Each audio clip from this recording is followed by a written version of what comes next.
Brodes Media. What is going on, everyone? Welcome on into Sports Talk with Brodes. I'm not happy tonight as the Phillies fall again, and this time they lose to the Tampa Bay Rays by a score of 3-1. We do understand that the Rays are a really fantastic baseball team. They are the better squadding heading into this. When you see Ranger Suarez and Zach Wheeler as your two starters, just looking at it on paper, you somewhat write it off where you lose game one, you win game two. So at the best case scenario, logically, I saw 1-1. So this is somewhat expected. At the same time, when you see a miserable offense and a lifeless offense, it's always going to be extremely painful. Now let's get into why that was. Rhys Hoskins not available for you and not in the lineup. It's not his fault that he's injured. I think it's easy to say, well, he has to play. He needs to play.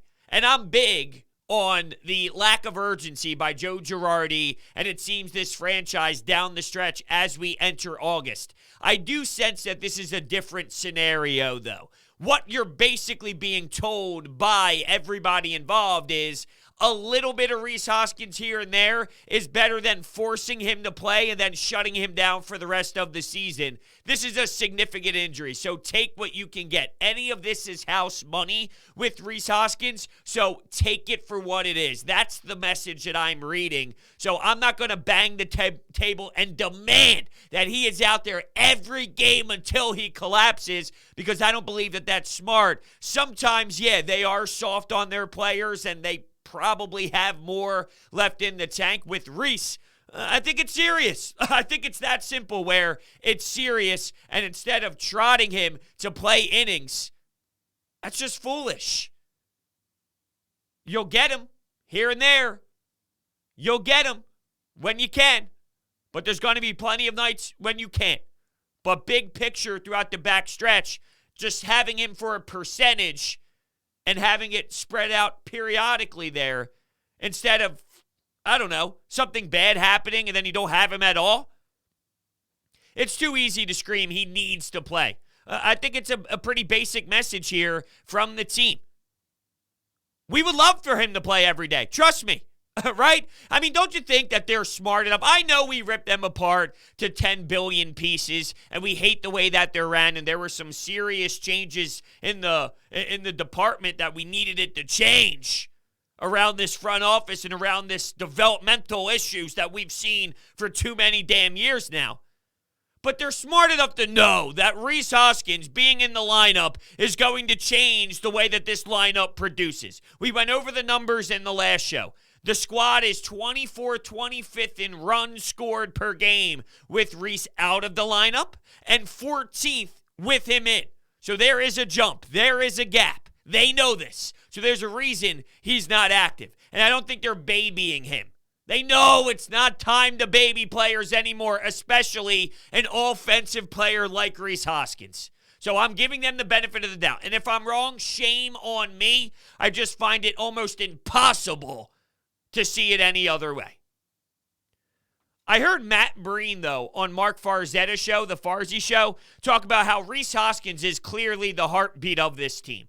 That's a problem to me. And that's not a knock on Rhys Hoskins. It's more of a knock of the surrounding pieces. I have an issue with that. I like the fact that Rhys is vocal.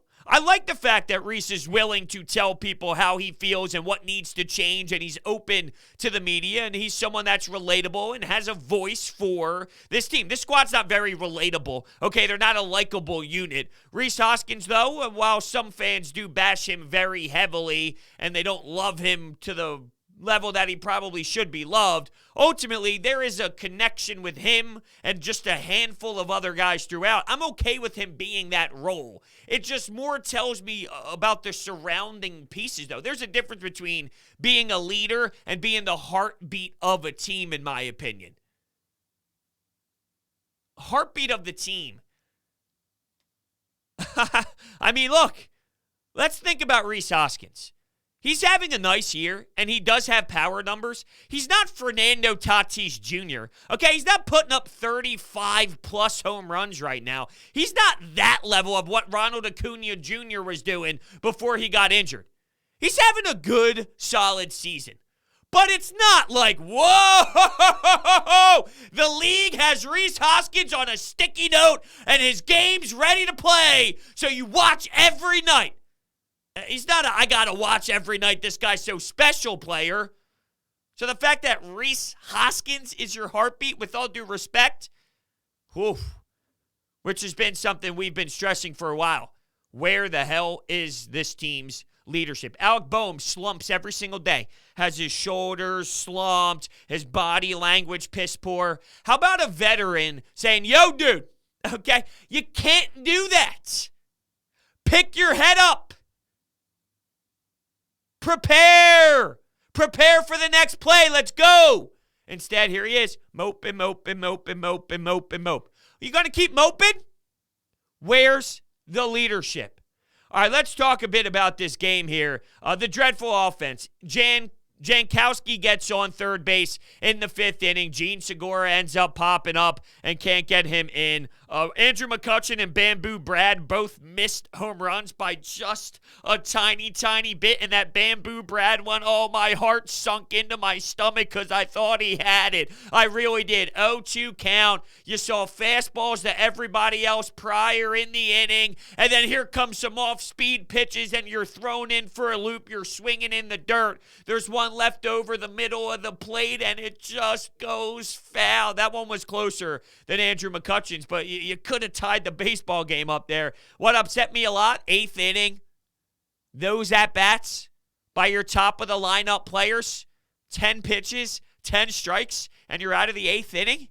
What are we doing here? Why do we look that foolish? Why do we look that silly? 0 for 4 for Odubel Herrera, 0 for 4 for Gene Segura, 1 hit for Bryce Harper. Bang, there's your top 3 guys. That's unacceptable. Now, there were some fantastic defensive plays by who other than Franco to get the Rays out of some jams early. I mean, this play that he got Didi Gregorius on, and maybe jams is a little bit of a strong word, but still, the Phillies could have maybe created some sort of buzz, whether it was limited or not, something to create some juice early.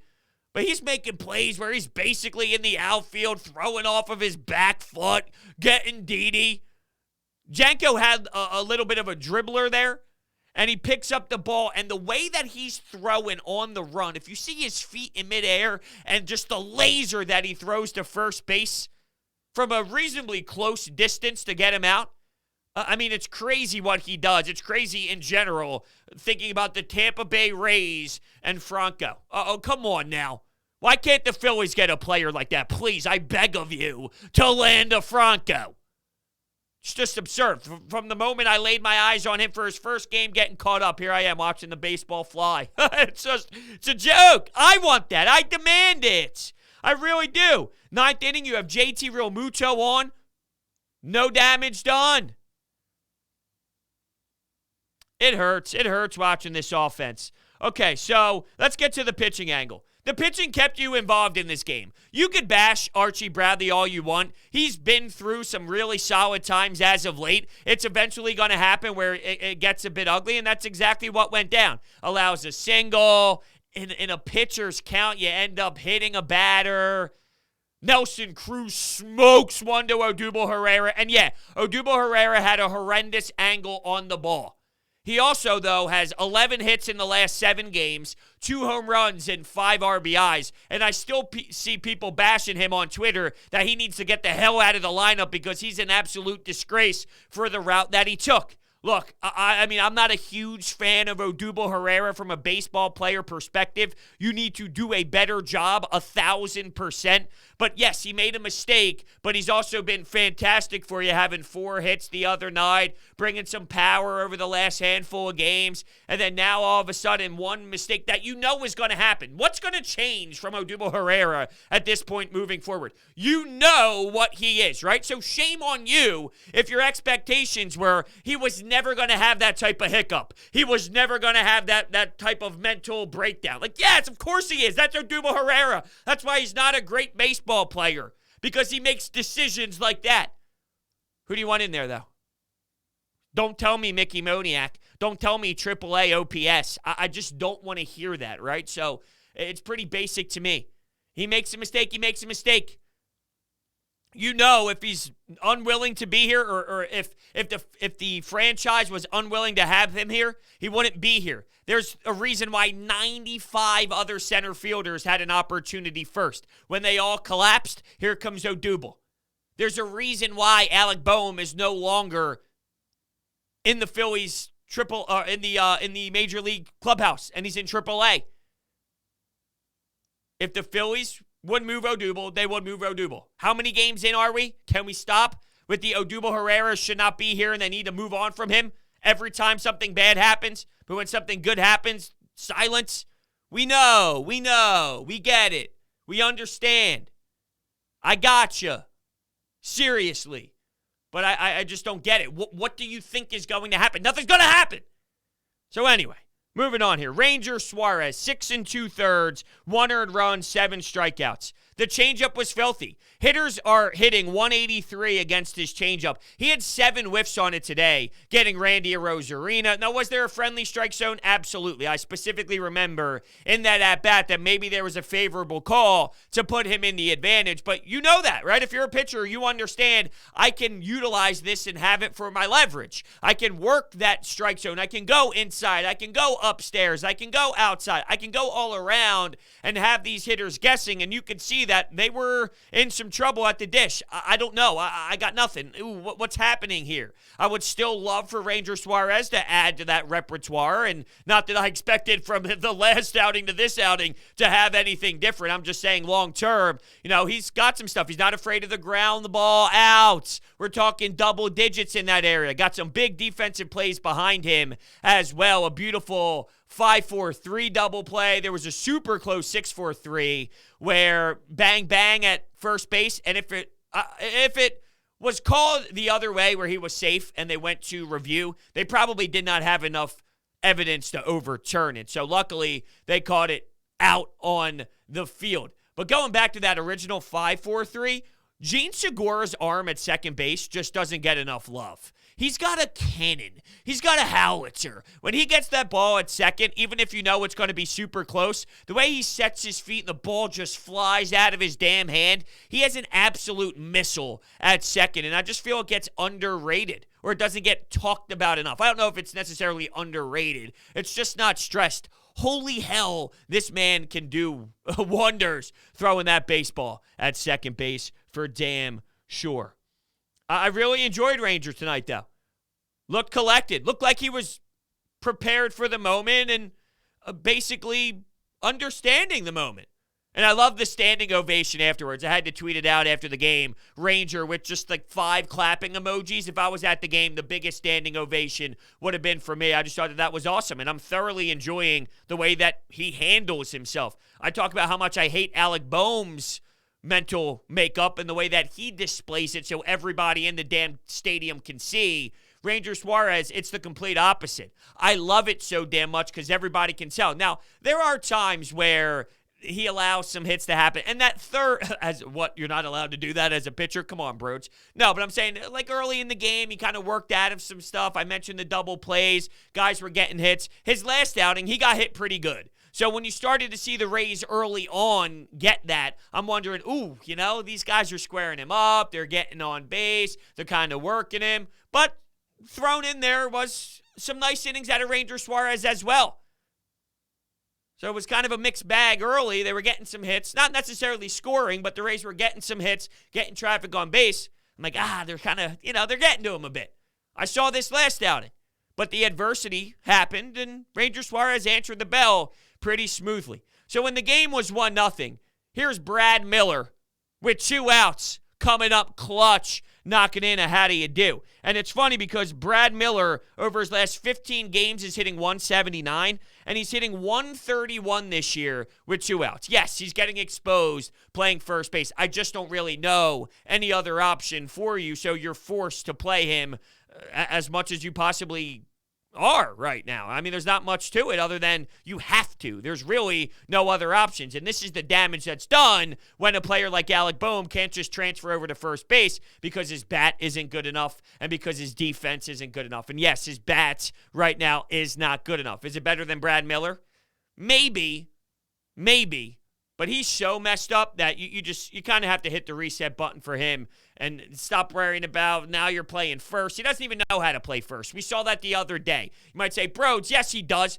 I mean, did you watch him? Did you watch him earlier this season? He doesn't know when to go towards the ball and then maybe underhand it to the pitcher. He doesn't know when to go to first base. I mean, he was all over the map and just beat down when he was playing first. It was somewhat sad to see. But anyway, it's just funny to think about Miller coming up big in that spot. It's not as if you've seen that many times this season. J.D. Hammer. Wow. Yeah, bringing the heat. Loved what J.D. Hammer brought tonight. And then the 8th inning. Let's go back to that when Archie Bradley was there.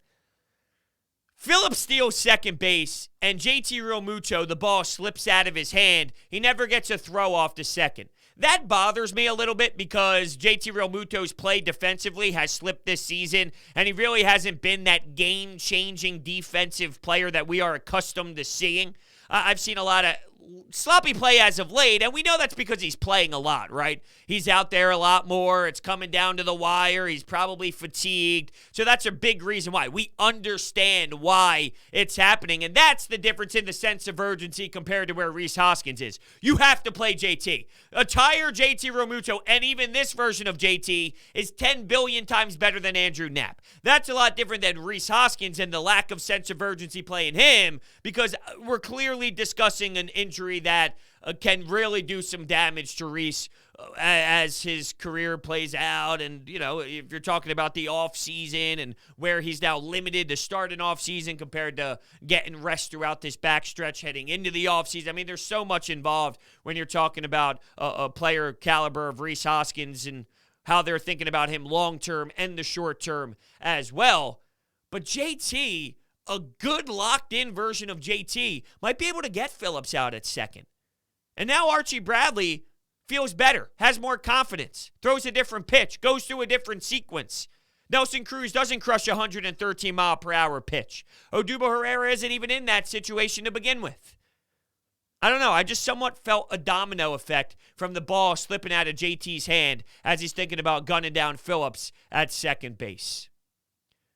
Before we continue here, I do need to tell you about my friends over at DraftKings. The NFL is back, and DraftKings Sportsbook, an official sports betting partner of the NFL, is giving all new players a can't-miss offer for Week 1. Bet just $1 on any NFL game during the first week of the season and receive $200 in free bets instantly, no matter what. Take advantage of this limited-time offer now. You heard right. DraftKings is giving all new players $200 in free bets instantly when you place a bet of $1 or more on any Week 1 game. Download the DraftKings Sportsbook app now and use promo code Brodes to receive $200 in free bets when you place a $1 bet on any Week 1 game. That's promo code Brodes to get your free $200 in free bets instantly for a limited time only at DraftKings Sportsbook, an official sports betting partner of the NFL. Must be 21 or older, Pennsylvania only. New customers only. Restrictions apply. In partnership with Meadows Racetrack and Casino. See DraftKings.com/sportsbook for details.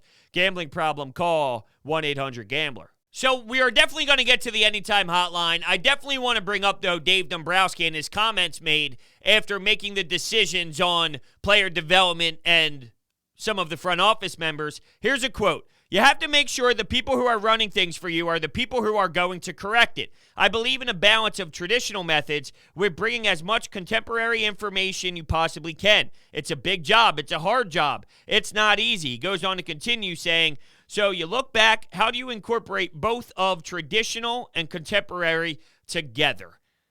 So that's where I'm a little bit nervous, a little bit scared. What direction is this franchise going in? I don't want to be a team that's just going to diminish analytics and find ways not to use analytics. Analytics are good. You're just plugging the wrong analytics. So don't continue the trend you're going on, but let's not also just axe it all out and think that none of it's useful because, well, it's been sloppy under whatever Matt Klentak tried to do prior. So it's clear change is needed. It's clear they need to restart this bad boy and somewhat form a new identity from the prospect pools, and that's where development is crucial. So, yes, do that, and yes, think about traditional and analytics and find a way to morph it. But I'm also nervous from that angle as well, knowing the old schoolness of Dave Dombrowski. Here's another quote. I wasn't satisfied with some of the things on the player development aspect from observation and past history. Then when you want to start to try to sort out who's responsible for what, sometimes that's hard to do. So you start to ask questions, and the best thing to do was to approach it from a fresh perspective and get a fresh start. So that's what we're going to do. We're going to hire someone to align the department for us. I'm all for a change. I demanded change. Something significant needs to occur from top to bottom for us to get a new version of Phillies baseball. So, okay, I'm acknowledging let's do that. I don't love everything that I heard, but at the same time, I don't love what I've been watching. So I'm open to it all, and I just have to trust Dave Dombrowski as someone who has won in this league that there's legitimacy to what he wants to attack and how he's going to attack it, more importantly. So let's head on over to the Anytime Hotline to hear from you after the game. Here we go. Brodes, I know how you love to say, always, the offense being cold is not because of Hoskins, but I don't know. I really don't want to argue with you. I'm just saying, it's like, you think it's kind of weird that Hoskins comes back and they just put up 7 for the first time in God knows how long. Then Hoskins goes away again. I have no idea why. I know groin injuries suck and they're very weird when it comes to return time. But then they put up 1. They go from putting up 7 to putting up 1. One game they have Hoskins, one game they don't. I don't know how that's a coincidence. But love your channel, man. Keep grinding. Thank you so much for the kind words. And look, you're allowed to disagree with me, right? That's the beauty of sports debate. So you can love the show all you want and still think, Brodes, you're an idiot. This is why you're an idiot. I'm okay with that as long as it's done in a good way. That's definitely done in a good way, right? Call me a douchebag. Call me an asshole. Whatever. Who cares? Let's have some fun with it. So the difference, there's so many different angles to this. Nobody's claiming that the offense is the same with or without Rhys Hoskins. My point was you averaged basically 4 runs without him, 4.5 runs with him. So he's worth an extra half of a run, which is important. That puts you at basically the middle of the league, 14th, 15th in the league. It makes you average. People feel it makes them better to the point where now they are some championship caliber offense and their offense can produce to this elite level because Rhys is there. No, it actually works out to an average level when Rhys is there. It's just extremely below average when he's not in there. That's the point that I definitely like to put the emphasis on.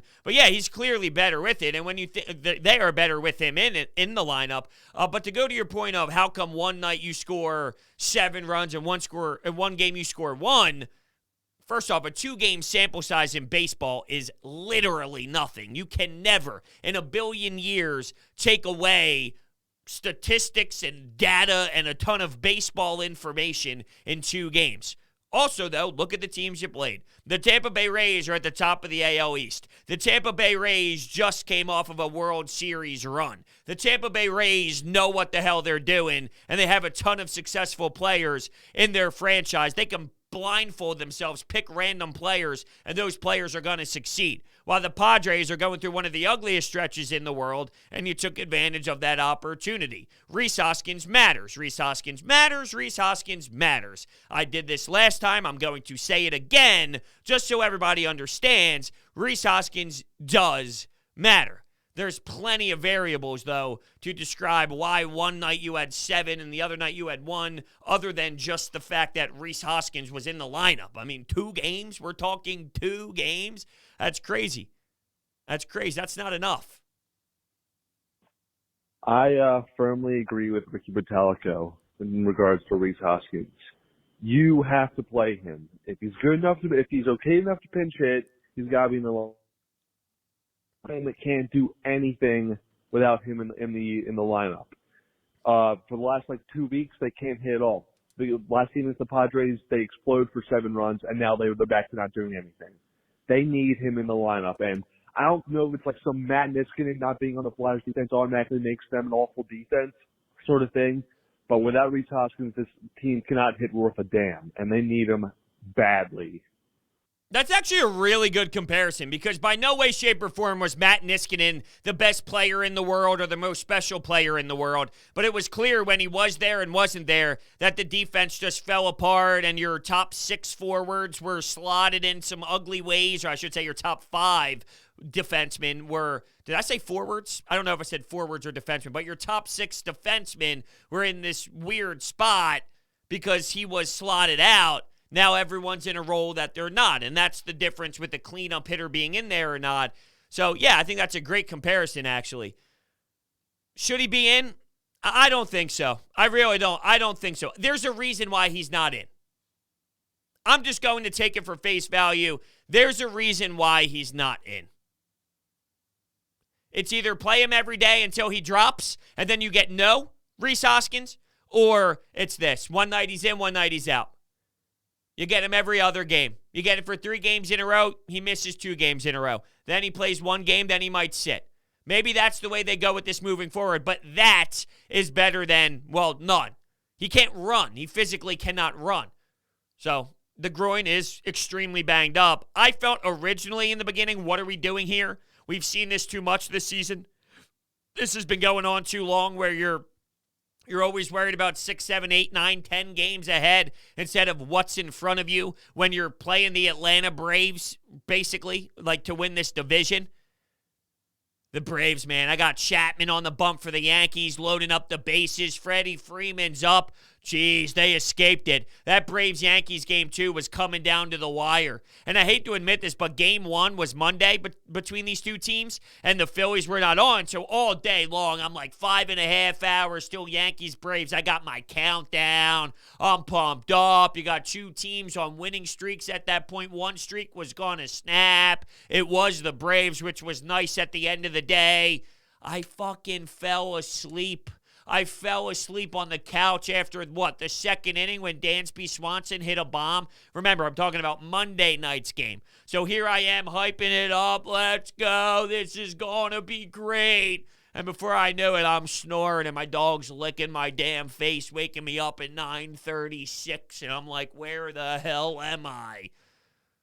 Crazy. All right, one more call here. Let's squeeze one more in here. Well, but it was a tough start to the 6-game homestand. Rhys Suarez, he was absolutely terrific. He went 6 2/3 with 99 pitches. So, and only 1 earned run. He had 7 strikeouts as well with a lot of ground balls. So he was fantastic. I mean, the Phillies offense was not fantastic at all. Had an opportunity with a Travis Jankowski bunt, then a Suarez bunt, and then Herrera and Segura couldn't come up in the clutch. But yeah, I mean, the Rays have a top pitching staff in the whole league, and they were in the World Series last year for a reason, but...